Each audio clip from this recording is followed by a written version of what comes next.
Guys, by now, if you've looked into Flat Earth or geocentrism at all, you've probably come across the Flat Earth Society here. The Flat Earth Society is a disinformation site created to sway weak minds. Yes, they give you some truth, there is some actual accurate information, but then they lead you astray with some weird presentations, diagrams, experiments that are just complete and total nonsense. Make sure that if you're looking into the Flat Earth at all, you're not using the Flat Earth Society as your sourcing. You guys ever wonder why we see the colors we do in the sky?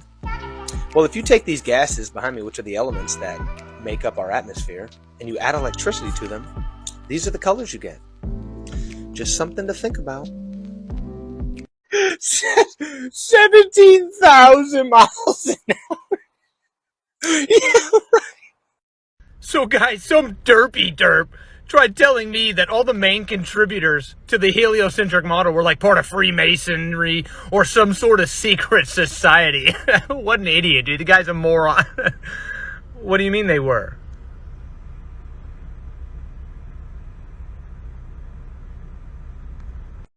Guys, you're not on a spinning ball in a vacuum. You're not an accident in a random galaxy far, far away. You're special. You and I are both special. And this world is not only fully renewable, but it's self-sustainable. But don't take my word for it.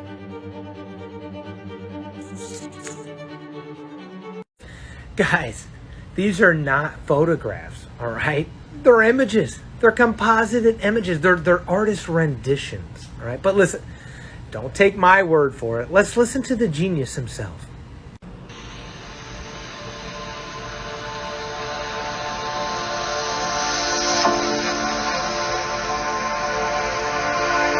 In 2002, Blue Marble 2.0.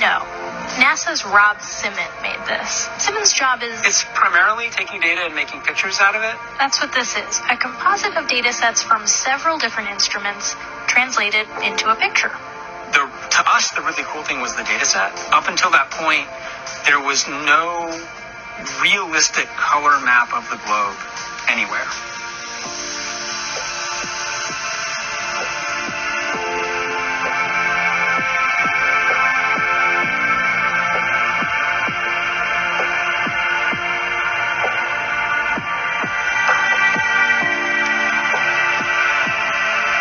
It is photoshopped, but it's has to be.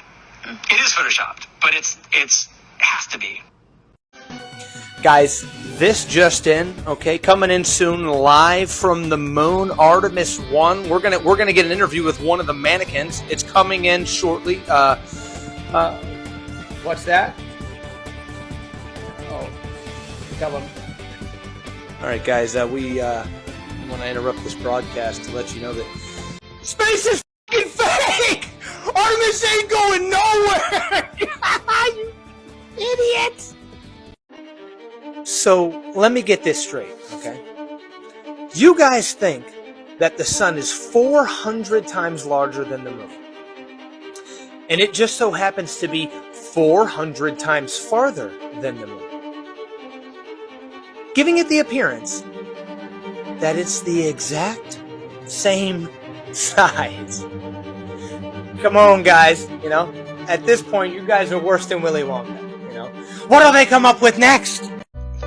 Yeah, so if you're one of those people that makes fun of Flat Earth, you like making fun of Flat Earthers, you think you're real smart, you're well educated, you say a lot of stupid shit, real ignorant comments like, why haven't we fallen off the edge yet?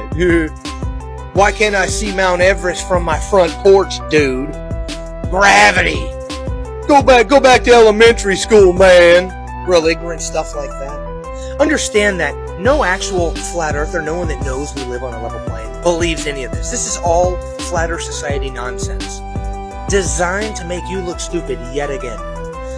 So next time, before you make fun of a Flat Earther, say some real ignorant stuff, do more than a simple Google search or a quick YouTube search and check the first results. Just a thought. Alright, can someone please do me a favor, alright? Just real quick. Explain to me why the this globe cannot have the water just stick to the ball right here? Why can't we just have a demonstration, a nice monument, really nice piece of art, a globe here spinning with the water sticking to it, rather than it falling down into this container, this level plane with, oh my gosh, come on guys. I mean, do a little research. Gravity is nothing but a theory. It's never been proven. Incoherent dielectric acceleration. Do some research. So let me get this straight. No curve has ever been measured. No motion has ever been detected, both admitted by Einstein. And the entire heliocentric model exists on a theory that's never been proven or demonstrated in reality. Okay? Everything that we do have or do get, all the evidence, is all things that can be recreated here. That you can fake it through some sort of means of technology, being CGI, Photoshop, green screen, augmented reality, etc. And then we have pictures like this. What the f*** else needs to be said? Guys, hey, whoa, we're not crashing. The airplane's just going over the curve. Haven't you guys ever seen a sunset? Guys, I wanted to give you a little taste, a little hint, and a little insight into the deception that we're getting, okay? So this here is a San Space Agency, okay? And they're commenting back to Trump, whatever, I don't care about all that. But look at this curve here. Wow, beautiful, right? You can't fake that, man. That is just gorgeous curve, right? Hold on. Yeah, the only problem here is the guys at San Space aren't too bright. They didn't realize that the curve is the same at ground level than it is up in the air. Now, it isn't just a sun, and this happens a lot, these wide-angle lenses, these fisheye lenses, man. And again, it's not just a sun, right? I assure you. Don't just trust me. Yeah, see, NASA's doing this shit all the time, too. And you'll get people, well, man, that ain't nearly that high. That's not what that look. No, brother. All you've ever seen is NASA. How many times you been to space, dude? Last Tuesday, you went up there, you watched a fucking episode of Naked and Afraid? No, you didn't, okay? And then they're, well, that means that, everybody's in on the lie, dude. It isn't that hard, my man, I assure you. Just like in the military, compartmentalization, okay? And then, if we look at these different space agencies and the nonsense they put out, wouldn't be too hard to maybe think they don't even fucking talk to each other. Look at this. It's completely different. It's not even sort of, kind of, maybe accidentally close. Be better, guys. Guys, anybody that's done any research, okay, into the flat earth or geocentrism has come across this case here with Thompson versus Garcia 2019, where a man named Zen Garcia behind me proposed a challenge to the heliocentric community to provide proof of curvature through 2 verifiable experiments, scientific method obviously, that anyone could do in reality. We all know about the math formulas, the cool stories, and all that nonsense. And obviously Thompson was not able to do so, right? He could not come up with any evidence in reality, while Garcia had tons of witness testimony, surveyors, civil engineers, basic math. And you might ask yourself, you're like, wow, wow, when did this happen? We just now had this kind of, the court case, or we were just now discussing if there's actual curve. Not so fast.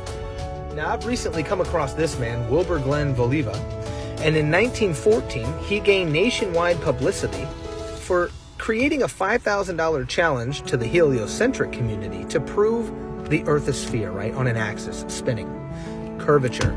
Just, disprove that we're a level plane. Never done. No one ever claimed the money on that case either, right?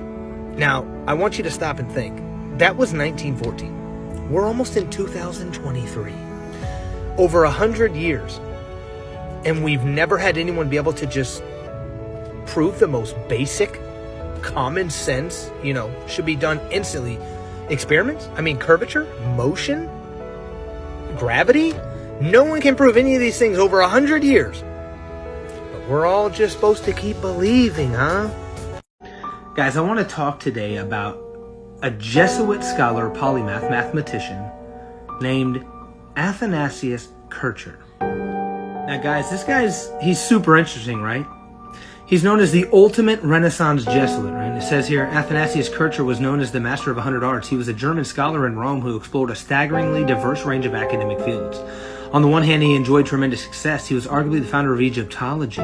He was one of the first to observe microbes under a microscope and among the first to declare that the plague was caused by an infectious microorganism. He invented the magnetic clock and the megnaphone. On the other hand, he promoted ideas that were downright kooky, such as the existence of mermaids and the lost land of Atlantis. He designed his inventions of catasnavia, a sort of piano that made sounds by pulling the tails of cats. Interesting. Now, like the article said, he talked about giants, right? He talked about mermaids. He talked about dragons. He talked about, the lost island of Atlantis was credited as the first, one of the first articles of literature that found the location. Very interesting. But besides all that, he was also a big believer in the as above, so below, right? The occult knowledge, the allegories, all this kind of alchemy, all these kind of things, right? And if you picture here, right, you have, these are supposedly for him the ley lines of Earth, right? This is so below, okay? These are the ley lines of Earth, the electromagnetic ley lines. And how they were connected to the stars above is what he thought and what some of his work was around, which I find to be very interesting. Now, that's not all, man. He was a very smart mathematician and was very intelligent. So no matter whether he's good, evil, wrong, whatever it was, his work is incredibly important. And I'm telling you, there's a lot of hidden meaning and a lot of allegories and symbolism in his work. Tons of globes, tons of different interesting as above, so below type allegories and occult symbolism.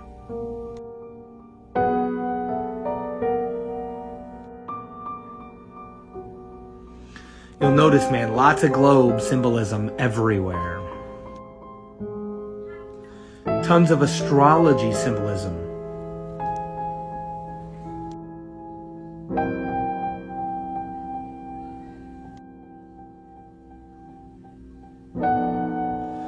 So yeah, man, this was just a taste, man. Athanasius Kircher, a Jesuit scholar, polymath, mathematician. Super interesting, man. Tell me what your guys' thoughts are, man. And if you guys know anything I don't, drop some knowledge. So how did... I got it. We had really good cartographers back then, and it was a lot easier to map the Earth without satellites. We now have satellites, and we have GPS.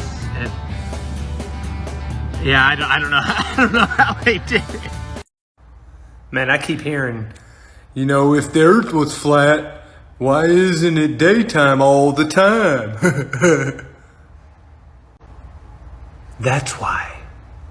Because just like a street light in your street does not light up the entire street, it lights up the local area on the street.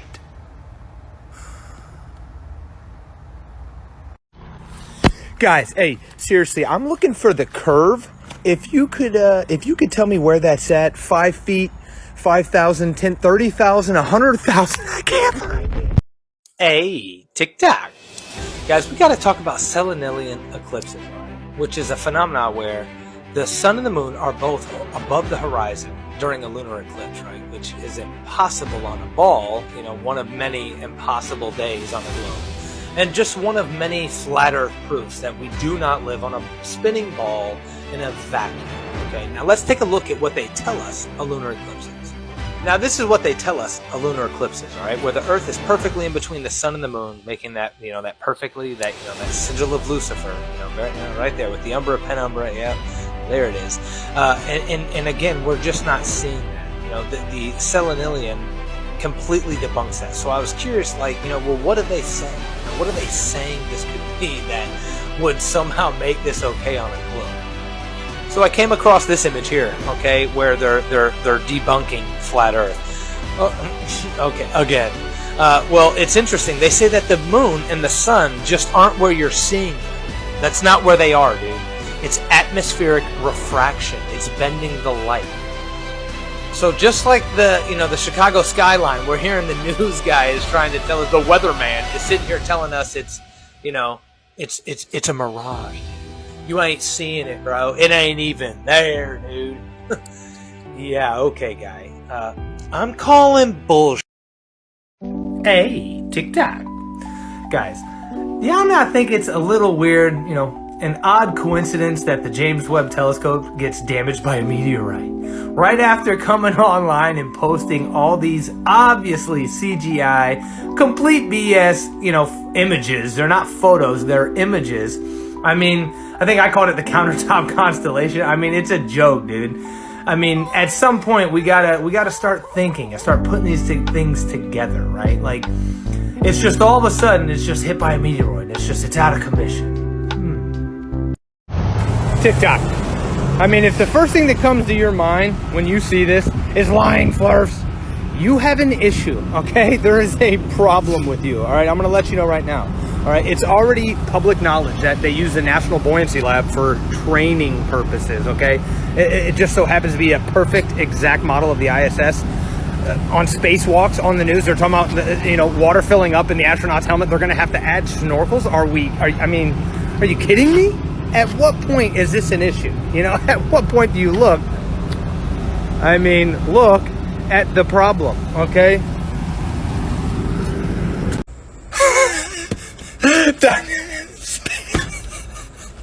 Space.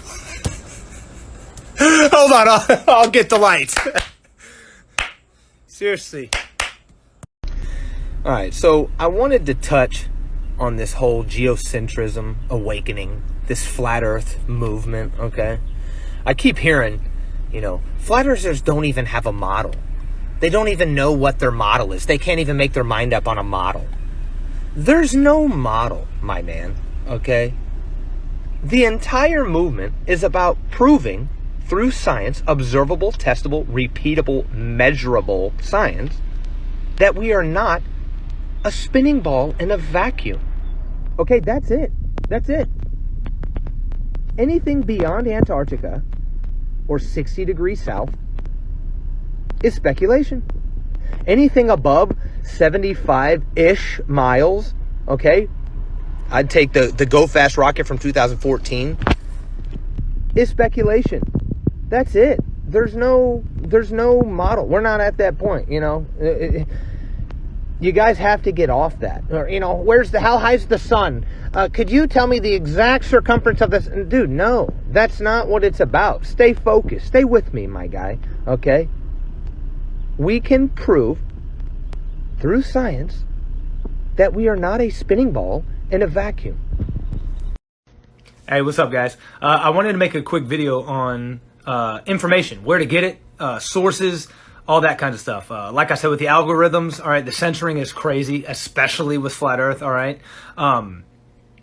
This is called the Flat Earth Sun, Moon, and Zodiac Clock app, all right? It's by Blue Water Bay, David Weiss, all right? He also has a YouTube channel, Deep Inside the Rabbit Hole.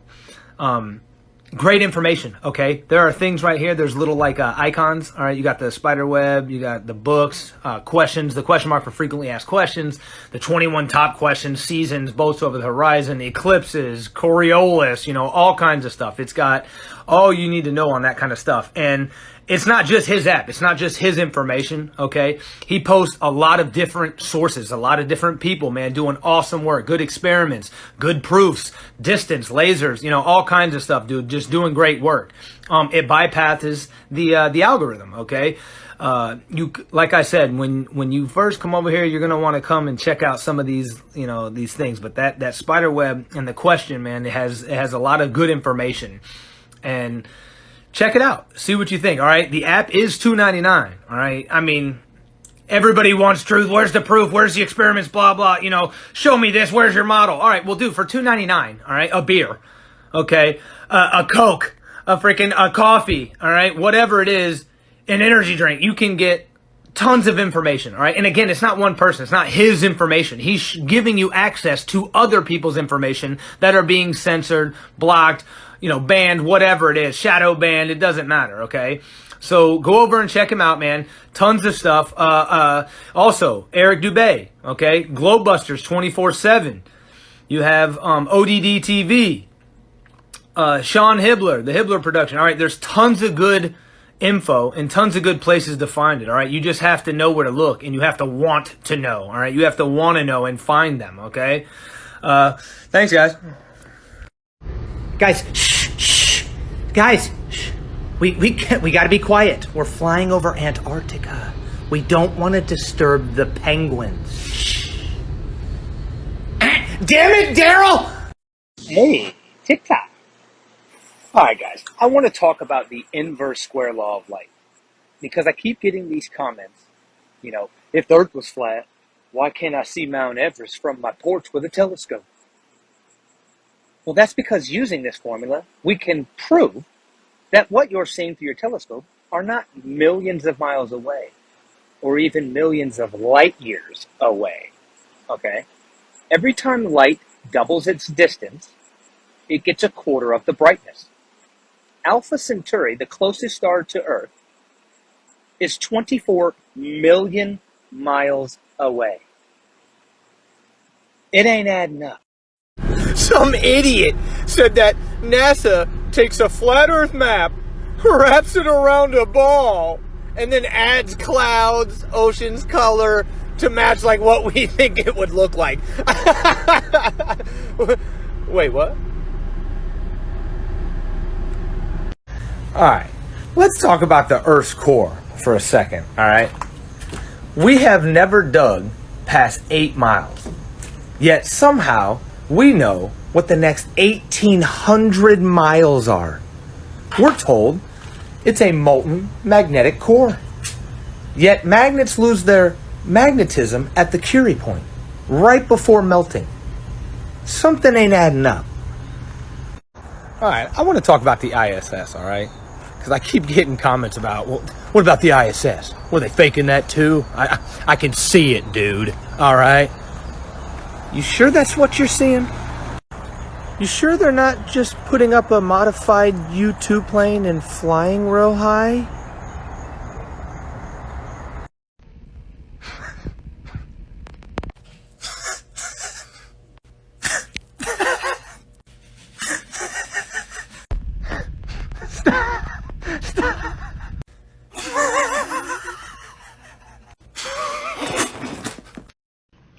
So we're supposed to believe that we've known that the Earth is a sphere for thousands of years, right?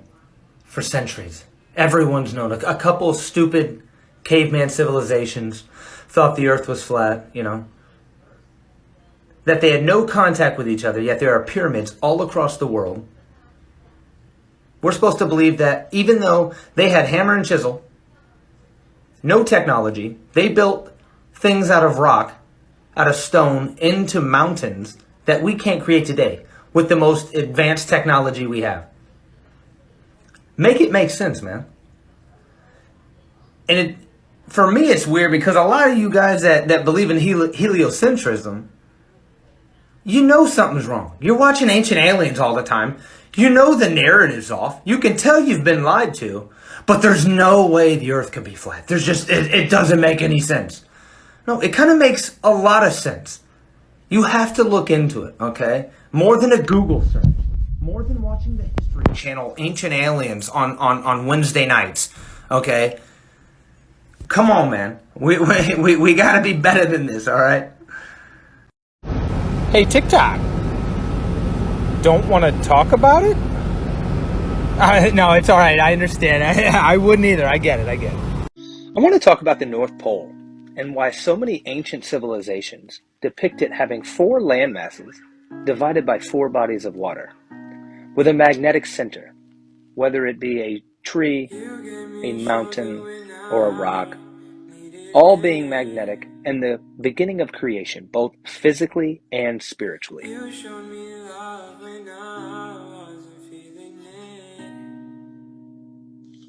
Now, these are just a few of many ancient depictions of the North Pole. Now, let's take a look at what we see today when we look at Google Earth. I find it odd that they seem to depict 4 land masses, all separated by bodies of water. Yet they blacked out a couple. It's not there, guys. It's nothing's there. Now, I know we skipped a bunch here, and we went from the beginning of creation to what we have present day. So let's look at some other maps from different places around the world throughout history as late as 1633. It seems like every century or so, these maps seem to depict less and less land and less information about where we live.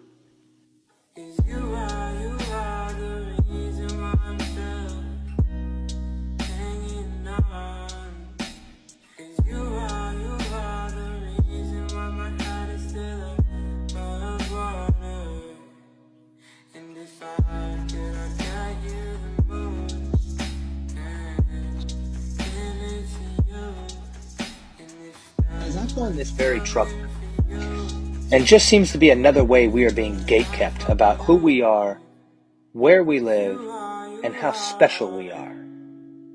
Do your own research, folks. Things are not always as they seem. Hey, TikTok. Just something you should watch out for.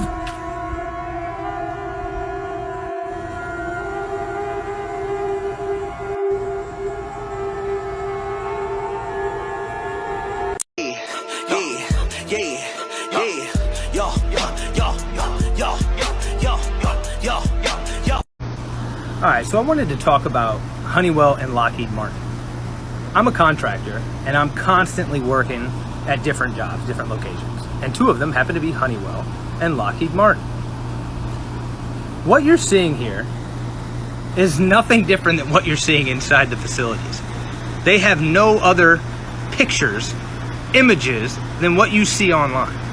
If you're content with these pictures, these images, I mean, I don't know what else there is to talk about, my man. I mean, they're not even good images. I mean, come on. I mean, look at the moon. Look at the moon. At some point, we have to start asking, where's all the money going? I want to talk about Guillermo Marconi and his transatlantic radio signal transmission, completed on December 12, 1901. He was told he would have to keep his transmission to 200 miles or less due to the Earth's curvature.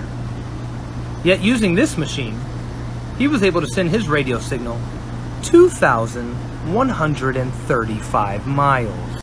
Now, taking in the height of the tower, elevation, and the distance the signal needed to travel, there's just shy of 640 miles of curvature missing, which would be enough to hide the UK if it was standing vertically. That's when the ionosphere theory was created, to try to explain away how this would be possible on a ball. Guys, don't let these trolls in the comments have you confused in thinking that science is settled, or that we've known for over 2,000 years we're a sphere. Things aren't adding up. Alright guys, I feel like this is pretty self-explanatory, but we got some knuckleheads. If you look here, look at how much of the United States is covering the globe right here. So you guys are telling me that all of this is on the back side of the globe? We just can't see it? Size, dude. You don't get scale. Yeah, I get scale, dude, and there are ways to check the scale.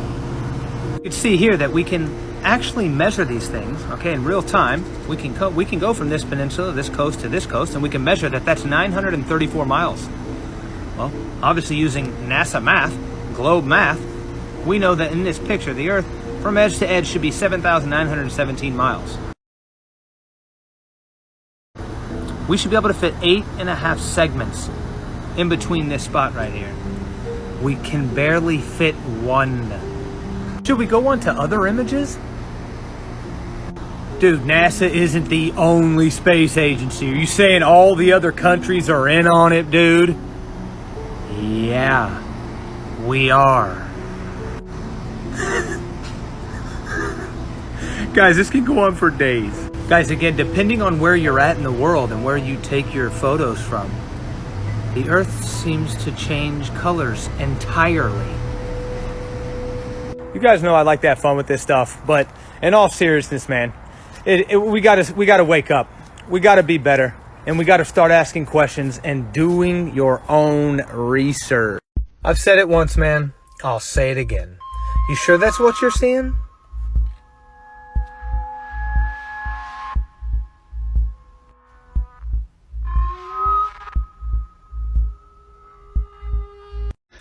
So I want to talk about the Coriolis effect, because apparently there are still adults that believe that long-distance shooters are having to account for the curvature of the Earth while making long-distance shots.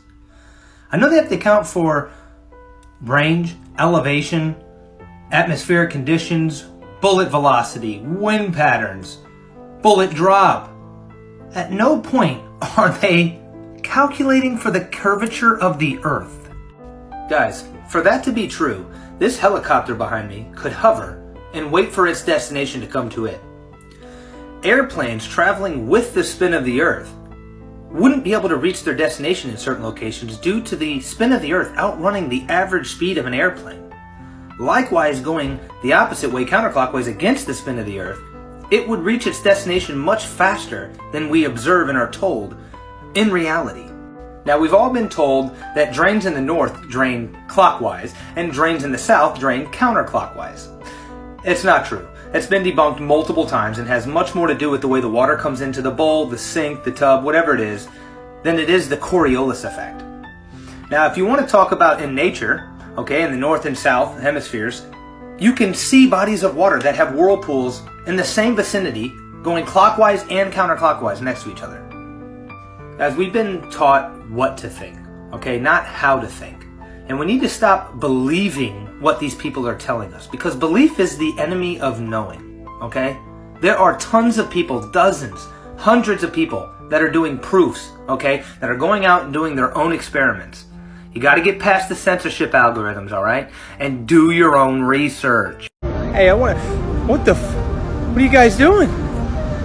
Oh, you're looking for the curve. I'll leave you to it then. Guys, have y'all ever looked into the Space Force Delta logos? I came across about 14 of them, and the symbolism in these logos is crazy. I mean, let's just look at a few, shall we? Now here you got the two lightning bolts, and you got Polaris.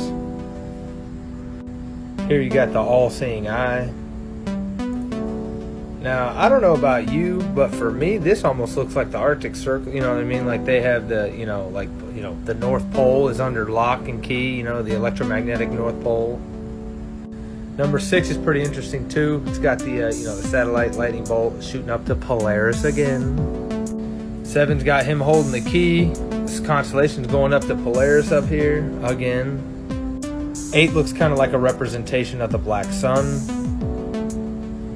Number 9, Polaris again. Number 10, with a genie pot. I mean, why is there a genie pot here on a Space Force Delta logo? Thought 11 was interesting. It's kind of got like Polaris as like a bullseye, almost like when they're doing the Operation High Jump and they're trying to break through the firmament. I thought that was kind of interesting. Got 12 here with a missile, dodging all kinds of asteroids and crazy shit. 13 has like an owl, like delivering Polaris or something. I don't even know what that represents. And then what has to be the craziest of them all, you have King Tut on a globe looking up at Polaris. What's going on? I mean, the symbolism is crazy, all right? They throw it in our face, all right? I mean, if you're not seeing it at this point, it's because you don't want to. Some idiot flurf tried telling me that the spacewalks are done in an underwater pool with a green screen. That would mean Hollywood could recreate NASA stuff. I mean, there's no way. It's not possible, dude. What do you mean? So not only are we told that we are spinning 1,000 miles per hour daily, we're going around the sun at 66,000 miles per hour, while chasing the sun through the galaxy at 500,000 miles per hour. All while the Milky Way galaxy itself is traveling through the universe at 1.3 million miles an hour. Yet we have rocks that are defying gravity found all over the world that don't move. You are the reason why my heart is still above water. We have lakes that are perfect mirrors, such as these.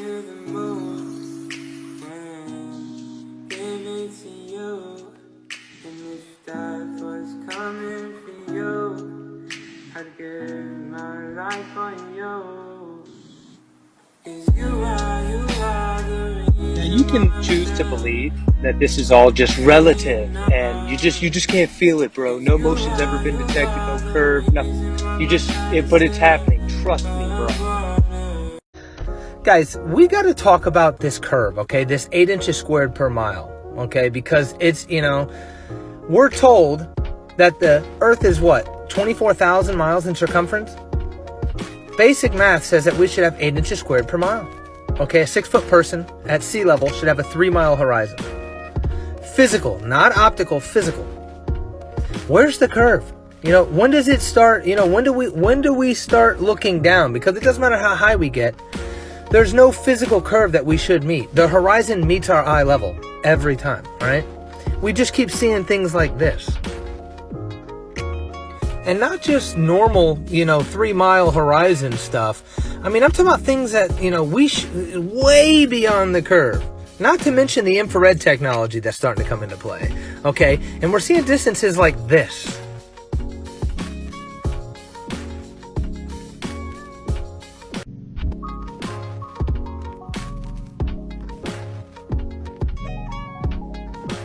I mean, guys, there's no curve, okay? There's no curve, or the Earth is over 100 times bigger than they tell us, which is just as much of a problem, my man. Think about it. What's up, guys? I want to talk about giants and the fact that giant skeletal remains have been being unearthed for hundreds of years. We know that ancient civilizations such as Egypt depict giants and living amongst them. The Bible talks about the Nephilim as early as the Tartaria. If you looked into Tartaria, they have giants living amongst them as late as the 1800s. And I just find it odd. It makes me wonder, were dinosaurs invented to cover this up? And if so, why? So this is the international flag of Earth right here on her shoulder, that patch. Now, what does that symbol look like? Yeah, this one right here. It looks just like the view of a ferrocell electromagnetic toroidal field from above.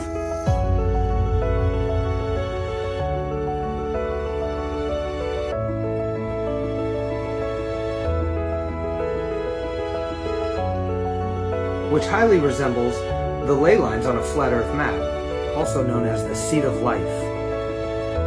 So I asked the question, are we living on the physical plane of inertia inside of an electromagnetic toroidal sphere?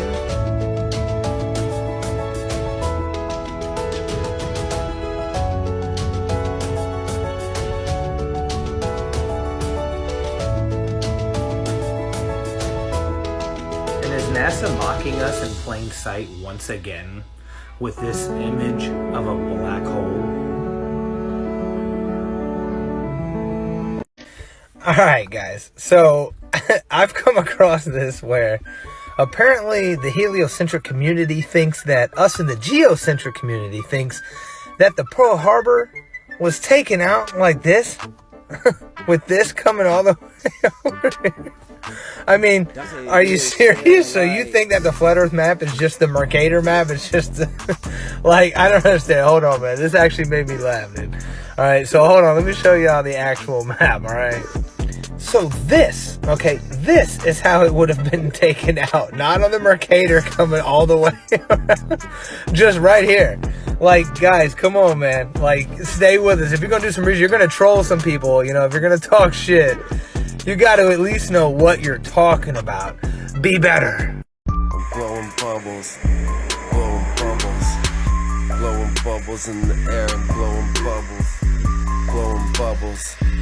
Blowing bubbles everywhere, bubbles everywhere. See me in the front yard blowing bubbles everywhere. All these bubbles clear, and they're very rare. Put them in the air, watch them going down the stairs. I got bubbles made of soap, don't let it hit the floor. Blow them in the air, then I blow some more. Call me Bubble Boy, cause I'm always blowing bubbles. Hands in the air, stay out of troubles. Blow a couple bubbles in the air, right? Stay out of troubles. So we got this guy, Globey McGlobe Boy, okay, right here. And he's talking again about his proof. He proved the globe, guys, the Southern Cross. He's got the experiment. He proved that he debunked flat Earth. It's over. Besides the fact he did a terrible experiment completely. He's using this picture from the James Webb Telescope, right? The Carina Nebula, right? That's a new photo taken. I'm pretty. Let's get a better view of it. Yeah, this one right here, the Carina Nebula. Yeah, James Webb. Other than being like super fake and obviously CGI, I came across another image I thought was super interesting, and I'll just let you guys, you guys think about it, and tell me what you think. Yeah, this image right here. If you look here, here,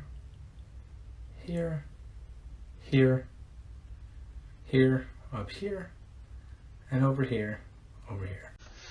So do you Globies, do you guys prefer sunsets or do you like long walks by car rides?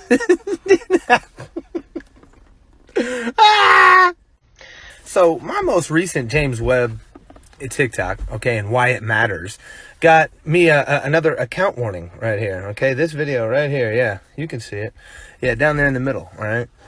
All because I'm talking about why it matters that this most recent endeavor for the James Webb Telescope, okay, $10 billion project, and all we come away from is some of these, these images that NASA won't even call photos. I mean, they're images. Guys, we got a great visual of Jupiter, man, and its moons. You've never seen it like this. The detail is crazy. Are you kidding me? I mean, this is what we got? I mean, $10 billion project. But don't worry, there's more. Guys, we got the Southern Ring Nebula, man. Ooh, pretty. Dude, we're seeing distant galaxies that we've never seen before, man. Look. Oh, dude, look. They even got spiral. Look at this, man. Wow, dude, spirals. The Carina Nebula. We all know how I feel about that one. Oh yeah, we got the countertop constellation. I mean, dude, come on, man. Look at this. Look at this. I mean, I saw one where they were showing it as an 80s background. Kids were taking pictures behind this in school, man. Are you kidding? Not to mention Elon Musk was trolling them with this. Yeah, this right here. Look at this, man. It's one troll out trolling the other trolls, man. He's just a new age troll. That's all it is. He's just a better troll, and he knows it. Now, I mean, I don't know about you, man, but this should piss people off. I mean, $10 billion, and then you know what's going on with the world. I mean, I think we all do, and it's not around the world. It's here. It's everywhere, okay? I mean, for this fakery, dude. Now, I looked into how far the telescope is, which it's, 1 million miles closer to the sun than us? 1 million miles closer. Now, my first thought was 1 million miles closer to the sun, huh? And the sun is how much bigger than we are? So the gravitational pull should just be, sucking this telescope right into it. Well, no. It hits a perfect Lagrange point. Like every time, these Lagrange points, man, they're like magic points, and they just hold everything perfectly still. Not to mention, I'm thinking, all right, well, it's got to be way hot. You're 1 million miles closer to the sun. How are you keeping up with this? It needs to be cold, right? Infrared technology. Well, they just so happen to have a 5-layer, a sun shield. Guys, they have a sun shield. It's good. You don't have to worry about the telescope. It isn't going to get burned. It has sun shield. Are you guys buying this? Guys, as you already know, I'm sure by now, all right, July 8th, 90% of the world had daylight. 90%. I mean, we're on a ball, right? We're spinning around. Half day, half night, 12 hours on, 12 hours off. Yet somehow, we got daylight all across the world. I mean, explain it, right? I mean, it makes no sense. Now, this right here, this is what we should be seeing. Half on, half off, okay? Doesn't matter if you're tilted on your axis, it's a ball. And the news knows. I mean, that's why they're constantly saying, it's an impossible day on the globe. Which reminded me a lot of the Chicago skyline when, the news anchor was talking about the horizon being a mirage. Yeah, this guy right here, dude. It's a mirage, dude. You're not seeing the skyline. It's a mirage. Well, what about the daylight? Is the daylight a mirage? So we're supposed to believe that this universe just created from nothing. And then there was a bang. Bang! And then everything was here, right? And it was all an accident. It was all a coincidence. Yet everything in this universe seems to line up perfectly with these numbers 666, which coincide perfectly with these, these secret societies, Freemasons, whatever. Right? I'm not buying it. Now, I know you're thinking, there's a lot of people been to space. We saying everybody who's been to space is in on the joke, dude. Well, there's only been, just over 550 people been to space out of 7.7 billion? I mean, come on, man. It's not like they're controlling that many people when you think about it on a grand scale, okay? Now, let's look at some of these people, right? Because there's no way, dude, they're all in secret societies. Let's look. All right, one guy, come on. Dude, it's just 2 people, dude. All right, it's a little weird, all right? It's a little weird. Okay, I mean, all right, it's a little weird. What the Guys, do y'all not think it's a little weird, an odd coincidence that the James Webb Telescope gets damaged by a meteorite right after coming online and posting all these obviously CGI, complete BS, images. They're not photos, they're images. I mean, I think I called it the countertop constellation. I mean, it's a joke, dude. I mean, at some point we gotta start thinking and start putting these things together, right? Like, it's just all of a sudden it's just hit by a meteoroid. It's out of commission. Guys, we got to talk about selenilian eclipses, which is a phenomenon where the sun and the moon are both above the horizon during a lunar eclipse, right? Which is impossible on a ball, one of many impossible days on the globe. And just one of many flat Earth proofs that we do not live on a spinning ball in a vacuum. Okay, now let's take a look at what they tell us a lunar eclipse is. Now, this is what they tell us a lunar eclipse is, all right? Where the Earth is perfectly in between the sun and the moon, making that, that perfectly, that sigil of Lucifer, right there with the umbra, penumbra, yeah, there it is. And again, we're just not seeing that. The selenilian completely debunks that. So I was curious, well, what do they say? What are they saying this could be that would somehow make this okay on a globe? So I came across this image here, okay, where they're debunking flat Earth. Okay, again. Well, it's interesting. They say that the moon and the sun just aren't where you're seeing them. That's not where they are, dude. It's atmospheric refraction. It's bending the light. So just like the Chicago skyline, we're hearing the news guy is trying to tell us, the weatherman is sitting here telling us it's a mirage. You ain't seeing it, bro. It ain't even there, dude. Yeah, okay, guy. I'm calling bullshit. So tell me you haven't looked into flat Earth without telling me you haven't looked into flat Earth, all right? Because these stupid memes right here are nothing but indoctrinated nonsense, okay? Anyone that's looked into this topic at all knows that you cannot recreate the solar or lunar eclipses that we see in reality with 2 physical spheres at distance, okay? Millions, billions, trillions of miles away, okay? It's not happening. You can recreate the eclipses we see with a local light, okay? Take something like a flashlight and put a coin or a cardboard, piece of circular cardboard, and have it converge, okay? You'll see the eclipse perfectly. There are videos on YouTube, all over the internet as well, other platforms that demonstrate this. Enjoy. Guys, have you ever looked into these meteorites, right? And how I find it very interesting that all these sites, all these crater impacts look the same, right? It's like a 90-degree angle, right?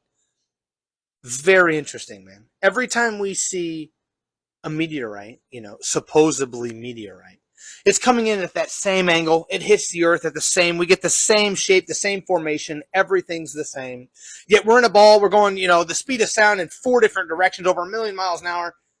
It's always the same exact thing. There's a guy on YouTube, man. I don't know his exact name, and I can try to look into him if you guys are interested. All right, I have no problem. And he's done tons of work on this stuff, man. And he looks at geysers. He goes around to like Yellowstone, other national parks, and he's constantly like looking at things on a micro level, right? The smaller things, and then applying it to macro. And dude, it is like, it's super interesting. Then you get stuff like the Bible, right? With Noah's Ark, the great flood. You have, the waters from below, right? The waters from above, firmament. All very interesting stuff, guys. I find it, fascinating. Not to mention, I've seen videos of these people like you, like I, right? There'll be a meteor impact, a meteorite hit Earth. They go over there, they film it. There's like metal spheres. There's like these balls of metal. They're covered in what looks like razor wire. And I've seen another video, man, military, where all of a sudden all these planes, right? It's interesting. They're doing missions. They're in these same areas as these meteorites. And boom, these same things start coming out. They look like meteorites are coming out of the plane, falling, hitting the ground, hitting the earth. We have certain meteorite sites where, like, where's all the debris? You have these sites that are blocked off, and they're for tourist attractions. And you'll get a couple people like, oh, I have a piece, and they're on a video. Nah, dude. Like, where's this? Look at the size of this. Where's that meteorite, man? I mean, there should be 50, 85,000 people that got a piece of this meteorite. Never happens, man. It's super interesting, man. Everything is secretive. Everything is military classified. Look into meteorites. Ma'am, no, you're going to have to turn around, ma'am. The bridge is setting for the day. Duh. What are you, a flurf? So, guys, you think that satellites and the ISS are orbiting us up in the thermosphere, do you? I mean, all right, let's check it out. Let's dive into it, shall we? Well, let's start with what the thermosphere is, right? Well, it says here that the thermosphere is often considered the hot layer because it contains the warmest temperatures in the atmosphere, reaching up to 1727 degrees Celsius, which is roughly 3,200 degrees Fahrenheit, okay? Now, if we look into the materials used to make the ISS satellites, okay, it's titanium, Kevlar, and high-grade steel. Interesting. Kevlar melts at 477 degrees Celsius, a little lower than 1727. Yeah, but dude, what about high-grade steel, all right? Well, I got you, buddy. It says right here, 25 to 2,800 degrees Fahrenheit. Close, but no. Aluminum, not even close. 1221 degrees Fahrenheit, not even close. Dude, what about titanium? Almost, brother. You almost got me, Globy, okay? 3,034, which again, the thermosphere can reach up to just under 3,200 degrees Fahrenheit, all right? Guys, we got to start thinking about these things, all right? We really have to start critically thinking and not just taking what NASA or what our textbook said in college, all right? We got to stop that nonsense, okay? We are all critically thinking adult human beings. Now, on a side note, man, cool story. I had a friend of mine, and after high school, I didn't realize, he became a satellite engineer, believe it or not, okay? And when I was back on, commie Facebook, posting stuff, he had questions like, dude, I make satellites, man. I engineer them. I know they're real. And that was my selling point, was this. I came on to him, I said, dude, the material you're using can't even survive it, in the thermosphere. And he says, well, dude, we got heat-resistant paint, man. We're putting heat-resistant paint on it. And I'm like, come on, bro. I mean, cool story, bro. You think you got heat-resistant paint that none of us have access to that's just magically allowing all these materials to go, 2-3 times their melting point degree is just laughable. And now he's a flat earther. What's up, guys? Let's talk about the Arctic versus the Antarctic regions, okay? Or the North Pole versus the South Pole, all right? Anything on a ball, right, beyond the equator should be similar or kind of mirror each other. Summer in the north should be very similar to summer in the south, and likewise, right? Wrong, okay? Couldn't be any farther from the truth. As you see behind me here, the Arctic has, frigid winters and nice green lush summers, okay? It's home to over 5,500 different wildlife species, while the Antarctic is home to only 235 different wildlife species. And the majority of them are, marine animals. Now, I came across something very interesting while looking up the wildlife that inhabits Antarctica. Let's take a look. So yeah, I came across this I thought was interesting. It says Antarctica, including the subterranean islands, has no naturally fully terrestrial mammals, reptiles, or amphibians. Human activity, however, has led to the introduction in some areas of foreign species such as rat mites, chicken, etc. So, I don't know about you, but to me that sounds a lot like they're trying to, inhabit Antarctica with animals, wildlife, plant life, make it seem like it's much more, livable and much like the Arctic than it actually is. Okay. So, I don't know about y'all, man, but you got to start thinking about this stuff. I mean, they know the Globies, you guys are going to eat it up. You love your cartoons, you love your fake articles. We got to start asking questions, guys, and just use common sense. All right. Just some flat earth clocks from the 1930s. Maybe the deception's not as old as they're telling us. Guys, I'm seeing a lot about these star trails and about at the equator how we're seeing, the north goes clockwise, the south goes counterclockwise, and it can only happen on a ball. All right, couldn't be further from the truth, man. And I found a demonstration by Curious Productions that shows how, it can only happen on a flat earth. And I thought it was really interesting, and let's check it out.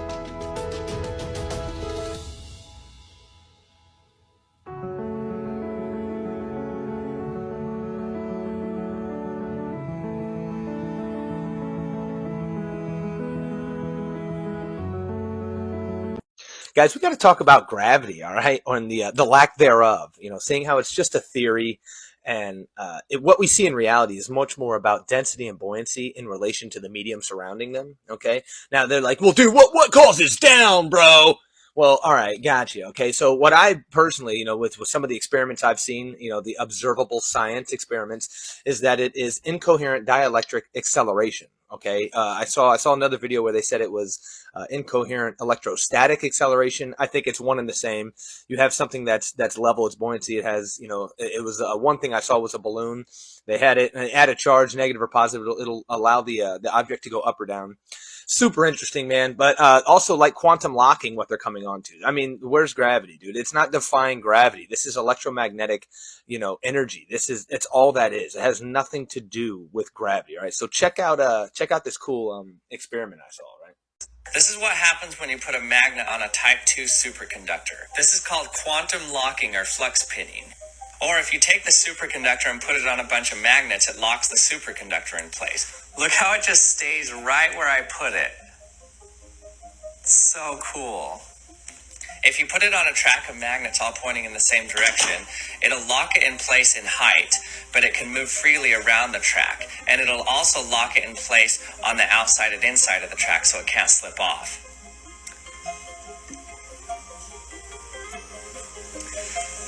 And because it locks its height in the Z direction, you can even flip the track upside down and it still stays in place, levitating just fine. This levitation is so strong you can even put stuff on it to take a ride around the track. Levitating bread, anyone? Now apply that to the macro, right? Apply that to our construction, our engineering, our architecture, right? If we had buildings that were literally like levitating, they're magleving off the ground, you know what I mean? We could have different heights, all kinds of different things open up. What about stuff like UFOs? I mean, those aren't defying gravity. They're electromagnetic transport devices. I mean, we should all have one in our garage, dude. I mean, it's, think about how advanced and how far we would be as a species, a society, a civilization, if we were using these things, this technology that is natural, rather than suppressing it. So do you think you got it all figured out? You know where you're at, you know where you live, you know who you are, you know what you're supposed to be doing. Why are we here? I think you got a good bead on life, and you're successful, and you're making some money, and things are going great. You sure about that?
Let me guess. Neil's just a really big kid at heart, right? Be better. Guys, did y'all know that NASA in 2002, as part of the Grace mission, launched 2 satellites into orbit that were tracking the distance between each other, checking for gravitational anomalies, right? Get this. The names of the satellite was Tom and Jerry. Like, I mean, how many references to these cartoons do we need? I mean, I thought it was BS at first. I mean, I was like, there's no way. But no, it's not BS at all. It says right here in 2002, as part of the Grace mission, NASA had launched an identical pair of Tom and Jerry satellites into orbit. Like, come on, man. So I'm sure everybody here knows Mr. Pettit behind me, NASA's finest, okay, in his quote here that says, we used to have the technology, but we destroyed it, and it's a painful process to build it back again. What? I mean, who in their right mind's buying that? I mean, seriously. But let's just, let's go along. But, I'm just curious. Are we sure that it's a painful process to build back the technology? Or did my man just forget what storage unit he put it in? Well, we're here at Norton Sales, Inc., which is where all the NASA surplus live.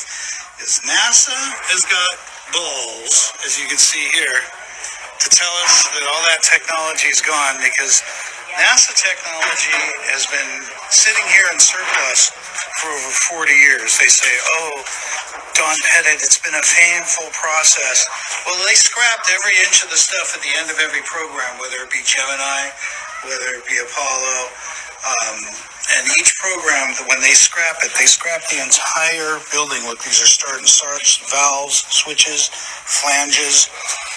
They scrap the entire building, and this place has been buying stuff for years and years and years. And Don Pettit's like, oh no, this technology is gone. Wendell, look at this piece when you get a chance. And there's all kinds of boards, circuits, test equipment. Here we're just seeing things marked, thermostats, and all kinds. I mean, it's just every gauge, every switch. And this is really stuff from Kraft. I don't mind telling you, we're looking at real rocket parts. You're looking at actual real stuff that NASA says is long, long gone. So you're looking at a lot of test equipment, everything from temperatures, pressures. It's a lot of things that are dealing with cooling and look like distillers. And look at that clump of wires right there. So this is your famous lost technology that NASA no longer has. Look at that CRT. That is beautiful. Yeah, this is the stuff. And some of it's antique, you can tell. You can certainly tell the input. But it's pretty fun stuff to look at. And there's your NASA emblem right there. And this even says it's a Lunar Module Booster System PRM assembly. That even says what it was right there. So it's pretty cool to see stuff like this in real life. Like I said, they say it's a painstaking process to get this stuff back. What's up, guys? We got Globy McDipshit here again, and someone made an awesome video talking about if we have the sun and the moon in the same sky above the horizon at the same time, why is the moon not full whenever that happens, right? Because the only reason we see phases of the moon, or crescent, shadows, dark sides, whatever, is due to the light being impeded. Well, if they're both above the horizon, there's nothing to impede them, right? And he had this awesome demonstration here. Oh, yeah, with the ball, all right? So he starts off with the ball, and he's showing you the other side. He's like, see the crescent on the ball here, on the dark side of the moon? That's what does it. Then he comes around to the front and goes, see, this is full. This is a full lit, this side. We only see one side, you moron. Like, what are you talking about? There is no dark side of the moon. That's the point. We're like orbitally locked in rotation with the moon. So we only see one side. So where's the crescent on this side? Because this is all we see. Yet we're seeing a crescent. Where's the crescent, dude? Where's the half moon? You see how it's fully lit, right? This is the only side we see. We don't see the back side of the ball, dude. There's no 3D ball shifting in the air. Come on, man. You got to be better, buddy. And this is where it's like, are you're a troll, obviously. If not, there's no way you're really this dense, dude. Like, be better, buddy. Guys, so I got to keep this super PG, all right? Because Globy McGlobeface is getting super emotional, okay? And apparently one of his videos was down for saying a mean word that he didn't say that I said that are mean words. So we're just gonna go ahead and we're gonna completely null and void that. We're gonna get right here, okay? And if it says right here, I said I can't believe he posted. He says the Earth doesn't create the moon phases. Derpy. That's a mean word, buddy. You don't say derpy, okay? Well, I find it really odd that that's your stance in the heliocentric model. That's not what causes the moon phases. Hold on, I just want to show you what a quick Google search does, buddy. Yeah, look what I found, dude. Moon phases are determined by the relative positions of the moon, Earth, and the sun. Wow. Dude, what? I mean, I just typed things into this cool bar up here, and then the answers, according to the liars, shows up right here. You don't have to believe the A guy at all, man. Just go Google it, buddy. Guys, not too long ago, all right, this French scientist, Etienne Klein here, posted this photo right here, okay? Beautiful galaxy. It's a beautiful galaxy. Guys, it's a freaking piece of chorizo. It's a sausage galaxy. I mean, at what point do we start to, like, think about it, right, and ask ourselves, what's really going on, guys? I mean, these are top scientists posting pieces of sausage as actual galaxies, and people are buying it. What does that say about your images of galaxies? So guys, I made a video a while back talking about some of the ways they fake communication, satellite communication, all that stuff. And, you know, just like anybody else, we tell you guys do your own research and don't just believe what you hear and don't just take what people are saying. Well, that goes for us too, okay? So let's take a look, shall we? Let's see some of the ways that they're faking.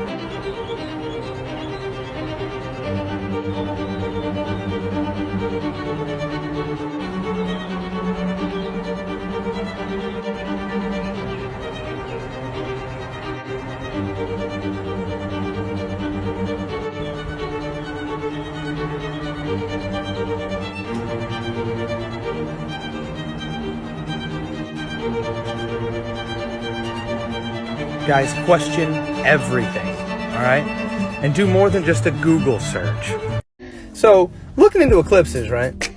And come across this pattern of the penumbra and umbra, right? Interesting enough, I know I've seen this pattern before, right? Have you? Yeah. This one right here. This pattern right there.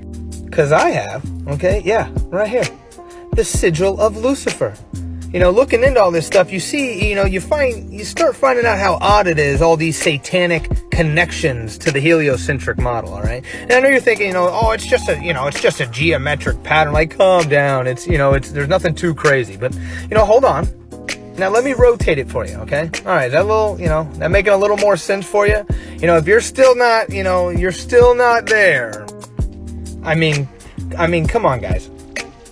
It's the same sign, man. They're mocking us. I mean, this is not what we should be seeing when we see an eclipse, right? I mean, this is what we should be seeing as an eclipse if we were on a ball, all right? We gotta be better, guys. I've said it once, man. I'll say it again. You sure that's what you're seeing?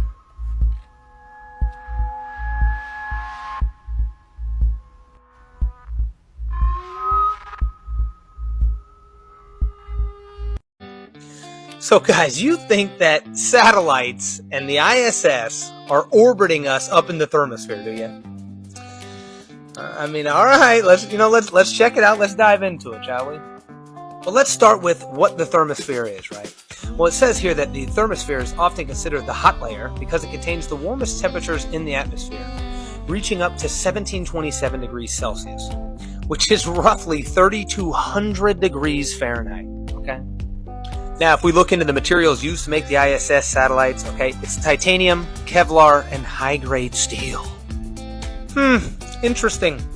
Kevlar melts at 477 degrees Celsius, a little lower than 1727. Yeah, but dude, what about high-grade steel, all right? Well, I got you, buddy. It says right here 25 to 2800 degrees Fahrenheit. Close, but no. Aluminum, not even close.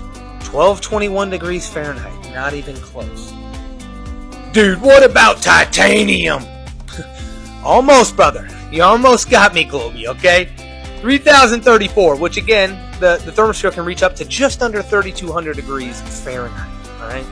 Guys, we got to start thinking about these things, all right? We really have to start critically thinking and not just taking what NASA or what our textbook said in college, all right? We got to stop that nonsense, okay? We are all critically thinking adult human beings.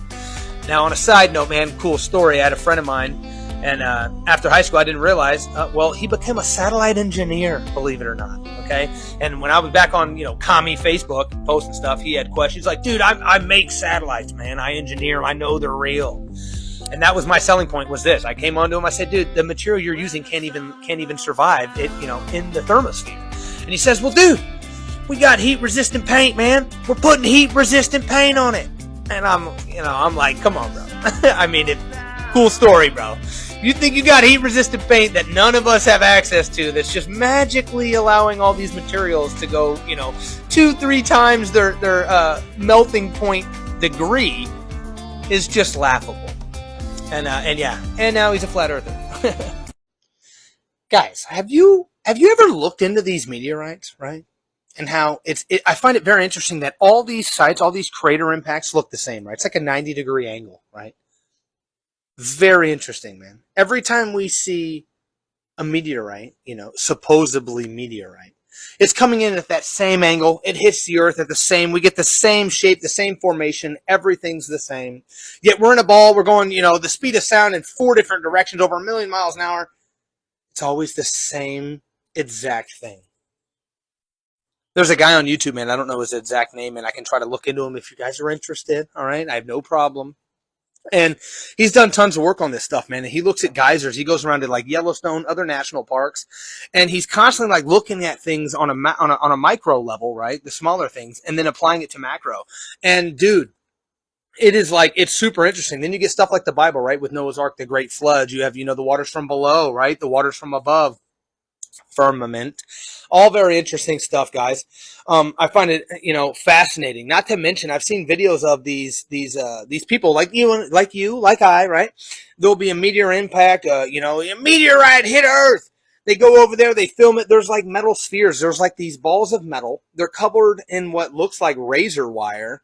And I've seen another video, man, military, where all of a sudden all these planes, right? It's interesting. They're doing missions. They're in these same areas as these meteorites. And boom, these same things start coming out. They look like meteorites are coming out of the plane, falling, hitting the ground, hitting the earth. We have certain meteorite sites where, like, where's all the debris? You have these sites that are blocked off, and they're for tourist attractions. And, you'll get a couple people like, oh, I have a piece, and they're on a video. Nah, dude. Like, where's this look at the size of this. Where's that meteorite, man? I mean, there should be 50, 85,000 people that got a piece of this meteorite. Never happens, man. It's super interesting, man. Everything is secretive. Everything is military classified. Look into meteorites. Guys, are you ready for gas stations in space? Orbit Fab here announces an in-space hydrazine refueling station that's going to refuel all our satellites. It's going to refuel our space shuttles. All these rockets are going to be refueled in space, dude. Are you ready? I know what you're thinking. What is hydrazine? What is that, right? Let's find out. Says here, hydrazine is a highly reactive, flammable, colorless liquid with a smell close to that of ammonia. It's primarily used in cancer research, rocket fuel, boiler water remedies, chemical reactants, drugs. Says hydrazine is a chemical compound consisting of nitrogen and hydrogen atoms, which behaves like water. Well, good thing that's where they'll be, in some water, right? All right, now guys, you can't have gas stations in space without a vision. And the vision here is we need a bustling in-space economy before we can have permanent jobs in space. If you want to bustle, you'll need fuel. Come on, man, you got to be kidding. Now, how are they going to do this, right? Like, how are they going to refuel in space? Well, that's right here, dude.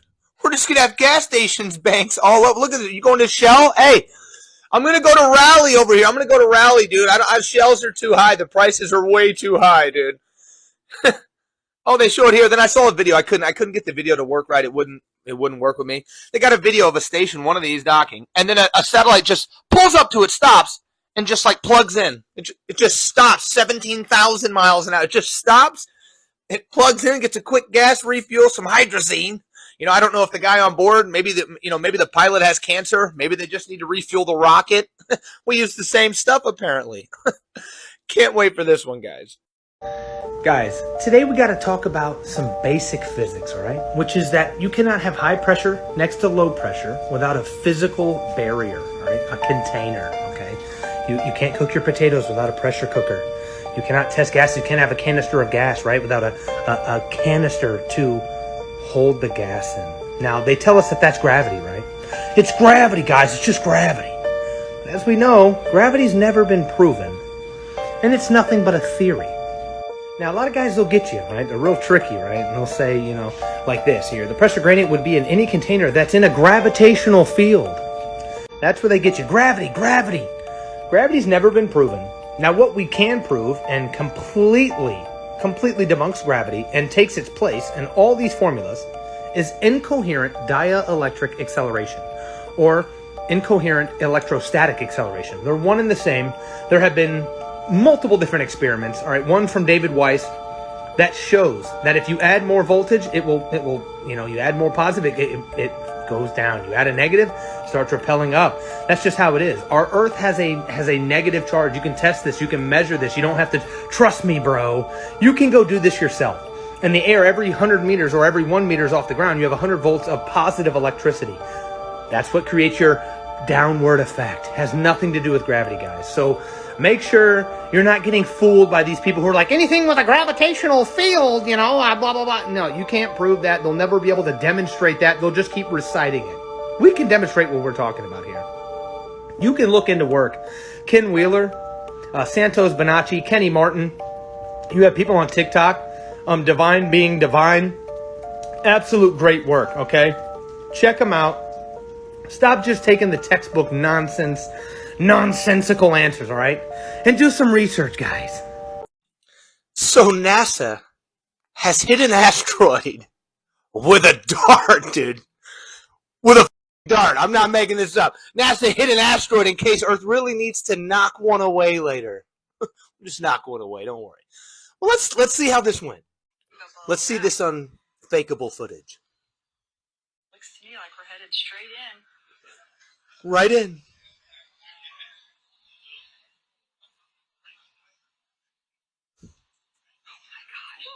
Oh, wow. Yeah. Oh, my goodness. Oh. Yeah. 7, 6, wow. 4, 3, 2, 1. Oh, my gosh. Yeah! We f***ing did it!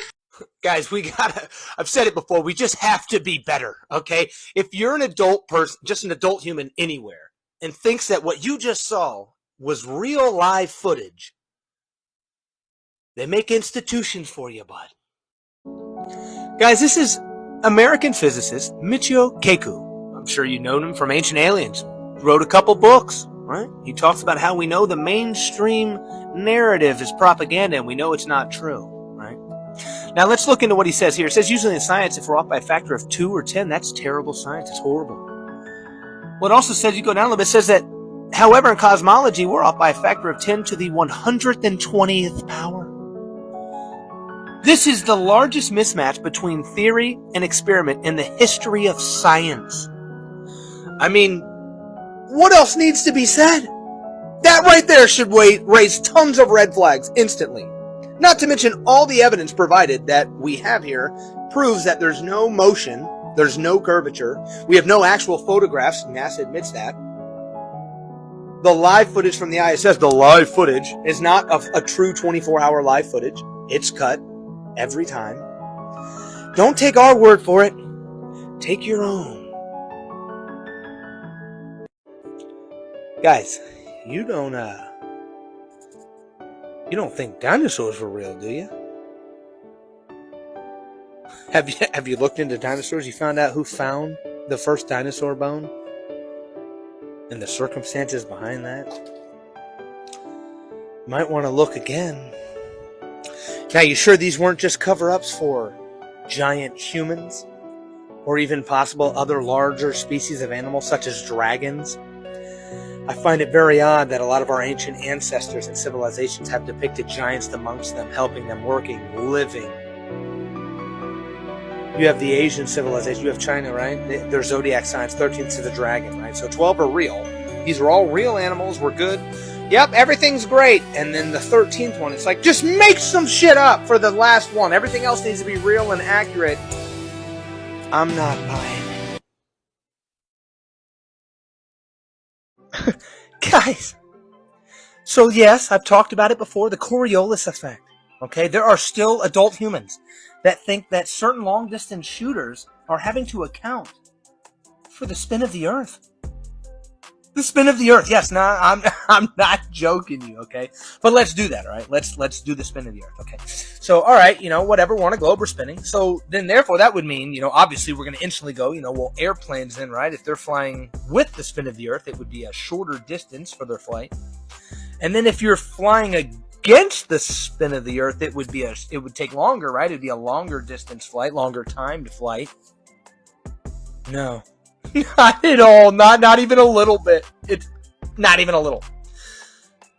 So you mean to tell me a bullet, something that's in the air for seconds, has to fully take in the spin of the Earth into account, has to calculate it, blah blah. But a helicopter, an airplane, a hot air balloon does not have to account for these things? It's all relative. Relativity. No. You don't get it both ways, guys. All right, devil's in the details. So what about my guy here? I ask you, Globies. Does a sniper and a hot air balloon do they have to account for the spin of the Earth? I'm waiting. I keep getting these weird comments, man, where people are telling me that they can see the ISS with the naked eye. The naked eye. You can't even see a plane at damn near 7 miles. You do realize the ISS is very slightly larger than a 747, correct? 7 miles, 256 miles. Do some math, buddy. Guys, we might not live on a level plane, guys. It might not be flat. This photo behind me's got me it's got me a little worried. Maybe they aren't lying. Hey, NASA. Awkward. Guys, I'm constantly hearing this flirts. They don't know how big the Earth is. They don't understand, okay? Or refraction. Guys, it's very simple, okay? The numbers have been given to us. No one's making these up. We're not going out saying, hey, I think these. No. These are agreed upon numbers by the people who run our world, NASA, the scientists, the government, whoever you want to say it is. Okay? 8 inches per mile square. A 6-foot person at sea level should have a 3-mile horizon, a physical, not an observable horizon, not a refracted no, an observable horizon. Just like this piece of tape here, right? If I'm standing over here and I'm trying to look beyond the 3 mile, I'm 6 foot and I'm at sea level and I'm trying to look beyond 3 miles, I can't. It wouldn't matter how much I zoom in. The consumer optics, the P900 camera, the P1000 camera, which I'm trying to get one, okay, fully debunk this. Over and over, time and time again, man. The resolution limits of our eyesight, perspective, atmospheric opacity, whatever you want to say, refraction as, why does the sun get bigger as it's setting? Refraction, okay, moisture, everything is denser at the bottom of the container. Okay, that's just how it works. By sea level, we have the thickest atmosphere, the densest amount of gas. Straight up is the least amount of gas. That's just how things work, guys. The Chicago skyline proves that we are not on a ball. Things would lean away. Again, the higher you go, they would still be leaning out. It wouldn't matter if you went a little higher. That's why, when you go higher, you're increasing the resolution limits of your eyesight. We gotta wake up, guys, and do some research and get away from this, you don't know how big the Earth is. What a stupid statement. Just stupid, ignorant shit. Do some research. Wait a second. You guys didn't know that a solid object can't cast a red shadow? Proving that the moon is not a solid object? Well, lucky for you, you don't have to trust me or any flat earther for that matter. You type it right in here to your favorite Google search. A red shadow can never be formed. Nobody finds this fucking alarming? Hold on, man. You think that Nixon got a phone call from the astronauts on the moon in the 60s? And he answered it? And he's just talking with a photograph of Earth on the moon in his office? I mean, come on, dude. Come on, man. I mean, that's not a little off to you. I mean, seriously, like, all jokes aside, man. That's not an issue to you? I mean, this was the 60s, man. It's a rotary phone, dude. You gotta, like, if you want the 9, you gotta fucking earn it, dude. You got, I mean, come on, dude. We're now in 2022 with 5G technology. Top, you know, the iPhones, dude, they're $1,300 for an iPhone, where I can take pictures. Crazy. I can't go to the ocean without losing service. You can't go to certain parts of the country. You can't travel certain areas without losing service constantly. You got satellites everywhere, right? You know, thousands of satellites up in space. And in the 60s, we had Nixon talking on a rotary. Again, dude, I got pretty damn good internet, man. I can't play Call of Duty without lagging, without having some sort of server error or some sort of miscommunication. Constantly. Come on, guys. Be better. Are you one of those adults that still think the Bermuda Triangle is like a scary, spooky, off-limits place with sea monsters and, you know, crazy disappearances and deaths? Maybe just do some research. If 8 inches per mile squared has nothing to do with the curve of the Earth, why is it on a globe?